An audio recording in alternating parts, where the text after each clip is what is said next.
Coming up on today's episode of Technoid, Samsung is working on their own credit card, and who else isn't nowadays?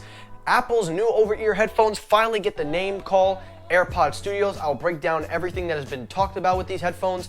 And lastly, the iPhone 12 lineup is starting to take full blossom. I'll explain every bit of detail you need to know about the iPhone 12 lineup since I am way behind on the news. All that on today's episode, so stay tuned.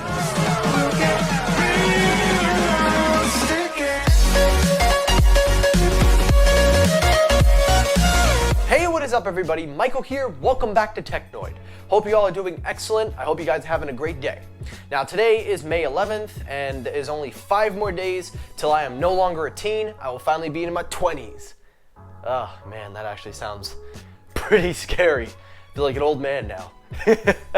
But anyway, let's go out with a banger, guys. So, I hope you all are doing excellent. Without further ado, let's get it going. Story number 1, before we talk about the iPhone 12 Pro lineup and everything you need to know, let's get these few stories out of the way. So story number 1, let's kick it up with Samsung. So as you know, everybody's going to be doing their own credit card thing if you are a smartphone user, from Google to Apple and now Samsung. Apple was the first one to team up with Goldman Sachs to create the Apple Card. Now Google is working on their own thing, and it looks like Samsung will follow suit.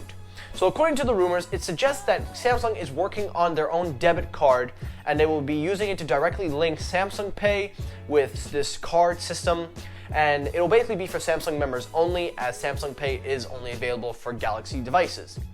Now, normally this is the part of the show where I would throw in a joke about Samsung's ecosystem and how it's useless, but honestly, Samsung Pay is actually pretty useful and it's not bad. I have used it on a couple of occasions and it's mostly accepted wherever I use electronic payments, and it does a job well, considering there are coupons in the app to help save you a few dollars wherever you go, reward points. Honestly, Samsung Pay is actually not bad at all, so I can see this being a big thing for Samsung. Now, we don't know exactly when they're going to roll this out, but since this is the early development, I can assume more details are going to come, so I'll keep you updated on Google Pay and now Samsung Pay credit cards. So that's Samsung, let's head it over to Apple. Now, keeping up with Apple, by now you know they are making over-ear headphones, and I've actually been pretty excited for these because this is Apple's really the biggest test when it comes to their audio department. But the headphones have finally started to blossom. We've got a lot more information about them, and they go by the name AirPods Studios. Yeah. Well, according to the article, a couple of tweets that kind of helped to pave the way with this. So 2 tweets come out from Mark Gurman and John the Beard Prosser, whatever. You know what? I say people's names wrong all the time. Please stop adding me in the comment section. I'm too tired for this. But anyway, according to John, the code name is B515. They are called the AirPods Studios. They are over-ear headphones, and they will retail for around $350, which is the speculated price point that I had a feeling Apple was going to go for. That's not too unreasonable when you look at Bose and Sony. So that's really right around where wireless headphones are going to be. But taking a look further at some additional details, Mark Gurman basically says that the ear cups are going to be interchangeable, just like the Apple Watches.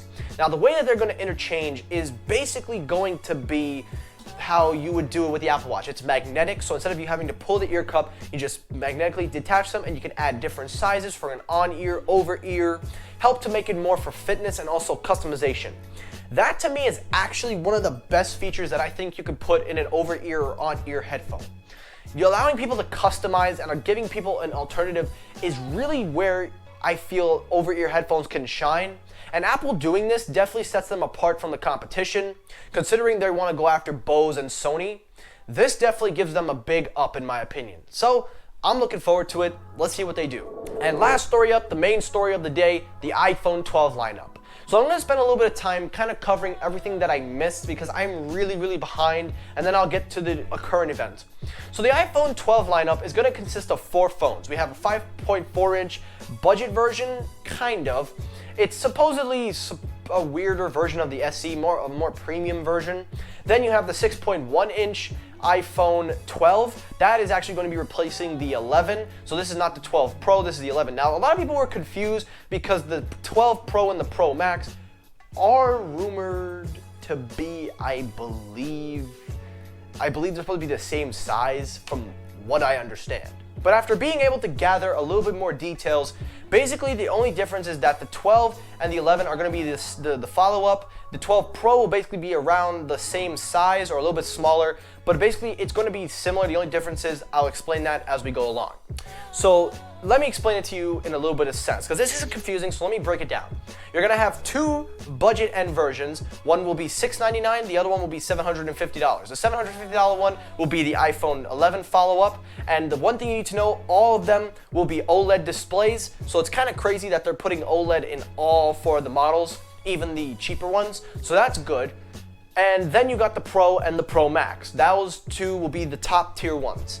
Now, if you're a little confused why Apple is making these types of variants, I guess you could say the reason is also they want to grab market share, grab as much people as they can, but also it helps to widen out the range for people to afford, because the OLED displays are probably going to be more cheaper, but according to today's rumors, we now get an idea of why.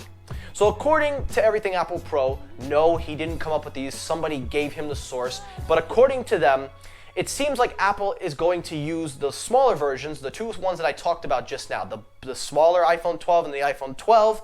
Those two will be using OLED displays at 60 Hz, and the 12 Pro and the Pro Max will be using 120 Hz ProMotion.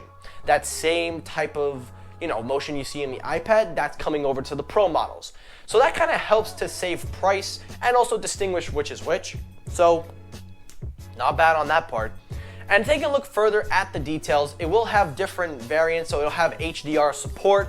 It will have very good, from what I am understanding, a little bit more of a better customization. It will have 5G antennas built into the Pro Max. I'm a little sketchy on that one, but I will see as we go along. And lastly, the Pro models will retain the same price point. So that's really everything that I've been able to gather. I know I kind of rushed this through, but I really had to catch up with Apple rumors as I have been falling behind on covering Apple. So now that you're up to date, that you know there are 4 models, 2 of them are going to be the budget ones, and then 2 of them are the main ones that you're going to buy. I will definitely follow up and help to clear up any confusions and anything you have. So write your comments down below if you are confused. And that's it for today's episode. So guys, thank you so much for watching. I hope you enjoyed the video. If you did, hit that like button. If you disliked the video, hit that dislike button. Help circulate the videos on YouTube. As always, guys, thank you so much for watching. Take care, everybody, and peace.